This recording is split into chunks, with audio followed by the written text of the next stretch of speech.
Namaste and welcome to my channel. This is Abhinav Prakash. And today I'm here with Kushal Mehra to discuss what happened to Nidhi Razdan, the entire question of privilege which is involved there.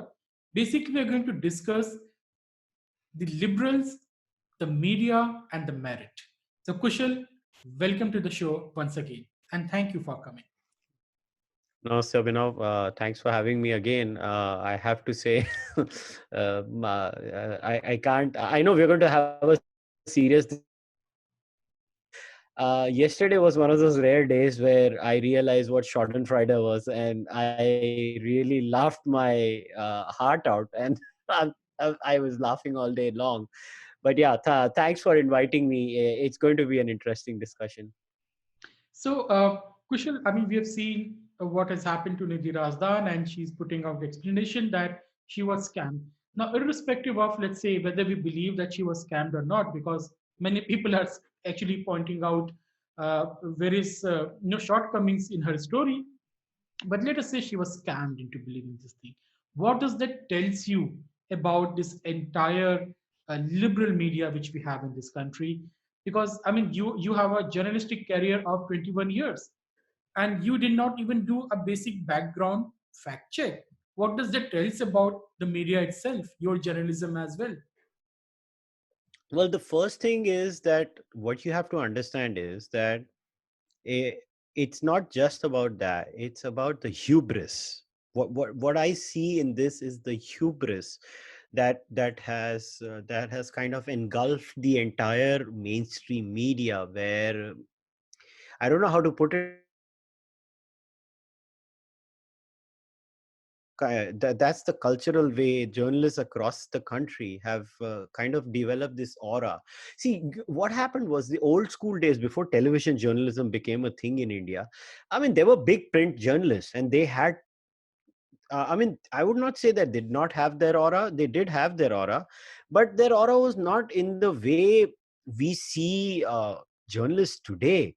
I mean, today your journalists of television is because they're at our face all the time. They've almost kind of developed this sense of invincibility, and with this sense of invincibility comes with this hubris, and from that hubris is what you're talking about. The privilege stems in that, I am this person who has worked in this organization. Albeit, if you look at NDTV's numbers objectively, I mean, it is right at the bottom of the barrel in terms of sheer viewership numbers, right? I mean, somebody can fact check me and correct me if I'm wrong, but from what I have understood, NDTV ko masses nahi dekhte, usko sirf bureaucrats dekhte hain. That's all it is. So that's what I've understood. Now, in spite of that, the kind of hubris they have, that look, what it tells us is that they're basically telling us is, you heathens, you infidels, you low class people, listen to us. We are the be all and end all of Indian society. We will tell you. And from this comes that sense of entitlement. And in that sense of entitlement, the lady gets an email. I'm going by her version that what she has said is true. I have no other reason to believe. I have no investigative skills, so I'm just going to assume that she got conned in a phishing scam. Now she gets an email from Howard. She says, "Damn right, I'm Nidhi Razdan. I'm the best in the world. Obviously, they want me to be an associate professor in this. Why would they want to do a Zoom call with me? Why would they want to do these chats with me? Why would we waste our time in petty discussions? I get invited by the who's who in Delhi." This is the first important classification we need to understand: the mindset, the seeds that are sown in the brain in this elite culture in India, where the media thinks that they are intellectually superior to Indian scientists. Imagine, this is the only culture in the world where scientists are not the intellectual leaders of the country. Media journalists are. Imagine how bad the And state. actresses are actors and actresses. Yeah, imagine how bad the culture of the society is, where you have intellectually ढीले लोग, being your intellectual thought leaders. I mean, that very thought should scare the living daylights out of us. But this hubris that you talk, you use the word privilege, but I think it is more than privilege. It's hubris. It is the hubris that, got to her, that she thought, obviously, Howard is privileged. I am privileged. Privilege meets privilege, and magic happens. And then you have her getting conned. And I mean, besides the part that it's silly, and I do empathize with her. Look, I would not wish beyond a point it happening to anybody in my life, but I won't deny Schadenfreude hai tha. Because, and I'll tell you why I felt Schadenfreude. Because this is the same woman who belongs to the ilk, who would tag the employers of other non-left people and say, get them fired. They are bigoted. They are haters. They peddle bigotry because they are the moral arbiters of the society. They will decide what is morally correct and morally wrong. They will decide everything. Well, you know what? When you develop this kind of hubris, you get blinded. You get blinded and you lose your objectivity. And when you lose your objectivity, तुम्हारे साथ Nigerian scam होएगा. Kushal, this is the point out here. This is what many people have pointed out, that you are so used to getting everything for a song, in the sense that you pass out from college, you get a job because someone recommended you, because you were daughter of someone or you were a relative of someone. Then throughout a career, you always enjoyed that privileged access to power, and then you somehow can't imagine anything else but people coming and offering you the things, on a platter. And many people are pointing out that this is the reason why she was scammed in the first place, that you did not even bother to check that there are no direct appointments at the outside appointments at the position of associate professor. People are appointed as assistant professor or directly as the professor, because associate are the one who are basically promoted people in a university system. So how could you not even check that how come am I being given the post of associate professor? If it were professorship, then we can understand, because people do invite outside non-academic talent into universities and give them professorship. But it also brings to No. Go ahead. but it also calls into question, something which is also very important, because we are in India and we can't escape this question of merit. And let's say the media and judiciary in this country have no reservations, and we know the level of both the institutions. I mean, I'm not no, I hope some judge does not take objection, but the point is that people don't really believe, at least in the high courts, because they really fear going into the high courts. So what does it tells you about this whole notion of merit in this country? Because people often confuse merit with the opportunities they have. I think, Abhinav, we have to be very careful when we talk about something like merit. So before we get into the subject of merit, what merit is needed in life. So let's put that aside. What we see in her case is a classic case of Bhai Bhatijawad. Yes, there is Bhai Bhatijawad in the Indian media. And in fact, Indian media has more Bhai Bhatijawad than even Indian politics does. And the second thing that is problematic, and it's not so much now in the age of social media, so thumbs up to social media, was that there was no accountability of media. When on the old days, when they would do a segment and when they would write an op-ed, we would be like, बड़े आदमी ने लिखा है, सही होगा. बड़े आदमी ने लिखा है, सारे तथ्य चेक किए होंगे. They would have checked the facts. Little did we know that there was no fact checking. It was just fluffy stories coming out of their ass. That's all they're doing. So this is when you have a culture of Bhai Bhatijawad, where वो मेरा चाचा, वो मेरा मामा, वो PTI में था, वो दूरदर्शन में था, दूरदर्शन में मेरे पिताजी काम करते थे, तो पिताजी ने मुझे डाल दिया, दूसरे नया मीडिया हाउस आ रहा है, चल तू मेरे बेटे को ले ले, वहां मेरा कांग्रेस का एमएलए या एमपी होगा या कोई काउंसलर होगा, उसने मीडिया में लगा दिया. तो ये जो incestuous, this is an incestuous circle. So we should not derail merit as an argument, because these people have not come on merit. These people are the complete opposite of merit. If there was merit in this industry of media, these people would have never come to the top. They have not got the required skill set. Imagine in India, I mean, one thing that hurts me the most in India is the lack of first principles in journalists. To the sheer stupidity that is at display, the arguments that are made are never run through in the brain. Like I have not seen a journalist in India trained in dialectics, in the art of argumentation, in the art of presenting an argument and knowing what could be the possible counters to this. And again, now we have to go back to point one. It's the hubris. Because you have that hubris that I am your master and you are my slave, then you don't go through the dialectic. And because you don't go through the dialectic, there is no merit in this industry. It is all connections. And because there is no merit in this industry, there is no expertise. Look, imagine Indian media. I will not comment on American media because I think they have also become pathetic to the core. But because there is no expertise, imagine science journalism. Abhinav, we should get scared to our bone, because that's the one thing that keeps humanity intact is science. Science is the most important thing. And look at the science journalism in India. Just look at the COVID journalism in India, Abhinav. You leave a few good apples aside. In this case, there are no few bad apples. There are few good apples, like Uman from ORF, who's been doing fantastic reportage on COVID, on mask wearing, on mortality, on testing. That man has, some epistemic humility. But just look at the articles, Abhinav, that have come out. They wanted to attack Modi, so they got some weird economist, mathematical modeler and said there'll be millions of deaths in India.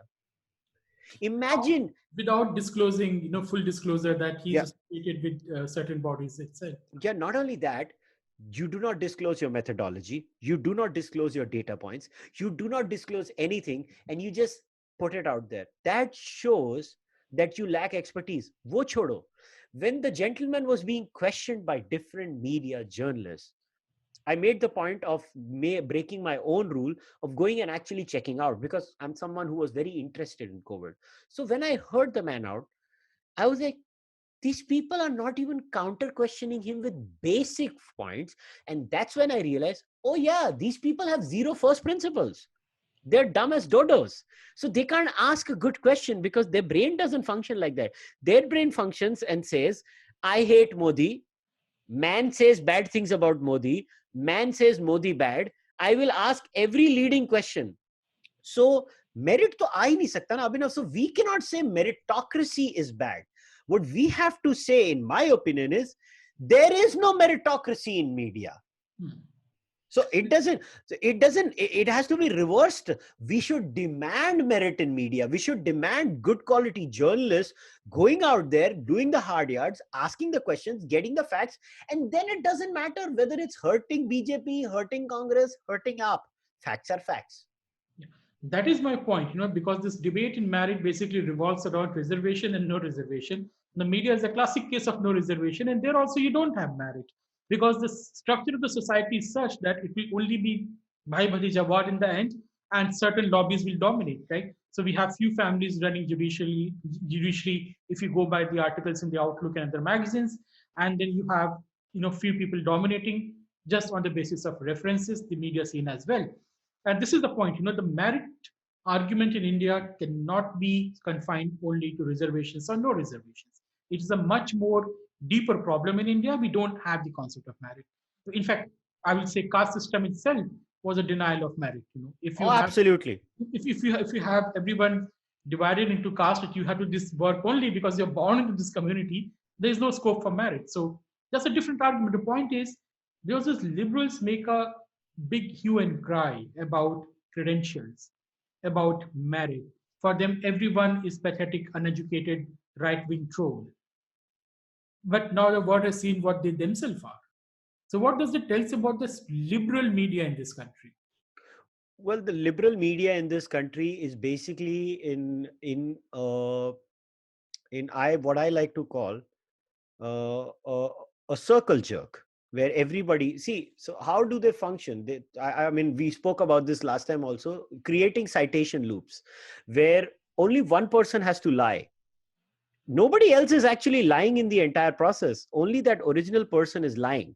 So when that citation loop is created, what happens is the first person has stated something, and then after that you're just citing the first person and everybody else is citing, and then what you're creating there is a fantastic bundle of lies, a bundle of lies which is repeatedly cited. And then you have, look at my Google Scholar citations, I have 200 citations as a journalist, right? So if you are a journalist who says, well, that's my benchmark, so this is the problem here. And credentialism again is needed. You can't have a flat earther in a physics conference. So credentialism per se is bad. The thing is, how do we get that rigor that is there in STEM fields in journalism? Now for that, I think, in my view, we need journalists to learn basic science. I think हमारे देश में क्या होता है, तुम्हें पता है, जो जर्नलिस्ट होते हैं वो ज्यादातर वो आर्ट्स की फील्ड से आते हैं, वो एकेडमिकली इतने अच्छे नहीं होते हैं, साइंस में इतने ट्रेंड नहीं होते हैं, and when you are not trained in some just from English honors, not even proper social science. So yeah, I agree with you. It is English honors and not even social science. all my batchmates in the when I was in Delhi University, all those were in English honors course. I mean, no disrespect to the good people out there, but they are coming in front of me, And so these people, they hardly knew anything about anything apart from the fashion statement and some making some woke statement. The woke was not prevalent then, but this kind of playing to the gallery, taking extreme far left positions. But anyways, Kushal, please continue. I just could not resist myself. No, I totally get you that, this is there, but it stems from the lack of intelligence. Now, Abhinav, you have to understand that the lack of intelligence comes because you're not used to working hard. The lack of intelligence comes because you're not used to being questioned. The lack of intelligence comes because you're not trained in first principles. And when people who are not trained in first principles, they will always fall into the trap of A, developing hubris, B, the systems are so close because there is no question and answer there. So you just come through bhai bhatijawad, and then you have this for credentialism, when this is not real credentialism. This is for credentialism. These are not really smart people. These are people who have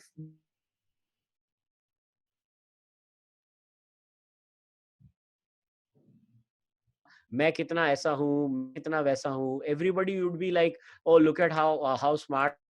That furgy certification ka culture now is very dangerous. So Indian journalism is like that furgy certification culture, in my view.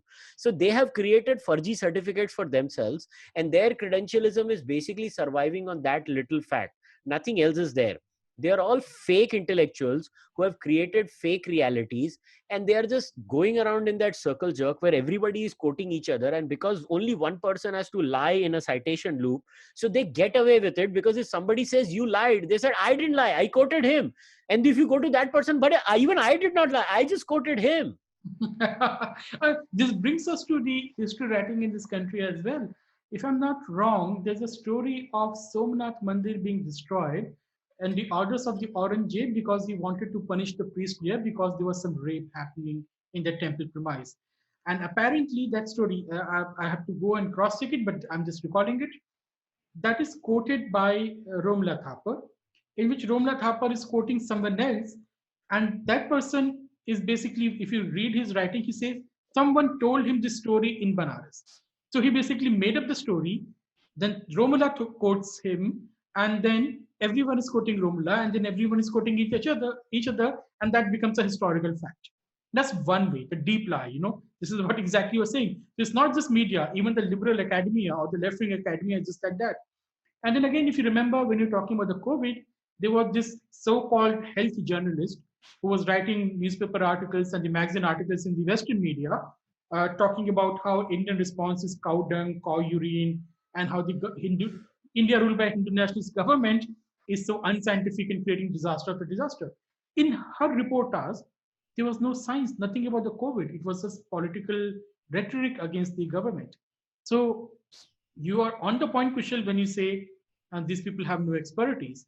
But then why do you think that they still have credentials or credibility, that people actually listen to them, and thinking that people like Ravish Kumar, who was called out by PIB today itself that you lied on your prime time. And I have been saying Ravish Kumar lies a lot on his prime time. It's a very sophisticated lie. But why do you think that people still hold them in some regard despite being exposed so many times? People, I think people are intellectually lazy. They don't like to do the hard yards or the rigorous work of checking people. Two, India has not developed the culture where you are punished for your actions. India does not have that culture where if you make a mistake, there are some repercussions. Even if that repercussion is that you're publicly humiliated and you have to apologize. I mean, just look at it as an example. Indian media works on the principle lie big, retract small. So the lie is always on the front page, big bold headlines, and the lie is detailed. The retraction never comes on the first page. The retraction comes on page 11, page 4, page 5, page 7, in a dinky little corner in the left, where the media house will say, we're sorry, we said this on this date, and we're sorry about it. We would like to change our version. So that's the tragedy, na, Abhinav? Because there is no accountability, how do you expect them to change? Well, yes, Kushal, you are right about it, because uh, that is also there, but we also have this epidemic of fake headlines. So today, if you see the BBC UK put out a news item in which say that the people of the Black, Asian, and ethnic minority are concerned about the vaccine because allegedly it contains, it contains the pork. And that was, if you read the story, that's only about the Muslims of Pakistan Muslims, some of India, who are having an objection over alleged presence of the pork in the vaccine. But it was thus created as if the South Asian community is opposing it. So that fake headline is also an issue. I mean, in India, we have numerous examples of that. What's your take on that thing? Because that's not technically fake news, that's typically fake headlines. Well, that is actually a different Malays, Abhinav. If you ask me, that is part of the culture of clickbaitism, and it's always clickbaitism.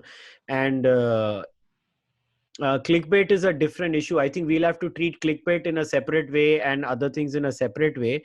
As far as this BBC headlines is concerned, it was, I think, more to do with the reason that when they want to beat Asia with a club, they want to put everybody together. And when it comes to everything else, they want to use a different yardstick. So that's just liberal skullduggery, as I like to call it. So, when they want to put an entire set of people down, they don't want to be specific when it suits them. And then when they want to be specific because it suits their worldview, they will use specifics and they'll use. I mean, ये नहीं होता, देखो ना, जब intercaste violence hoti hai India mein, then the caste and the name of the person arrives. When Hindu attacks Muslim, then the religion and the name of the person arrives. But when Muslim attacks Hindu, then some people have attacked some people ho jata hai wo. Also, when Muslims attack Dalits in India, Dalits suddenly become Hindus.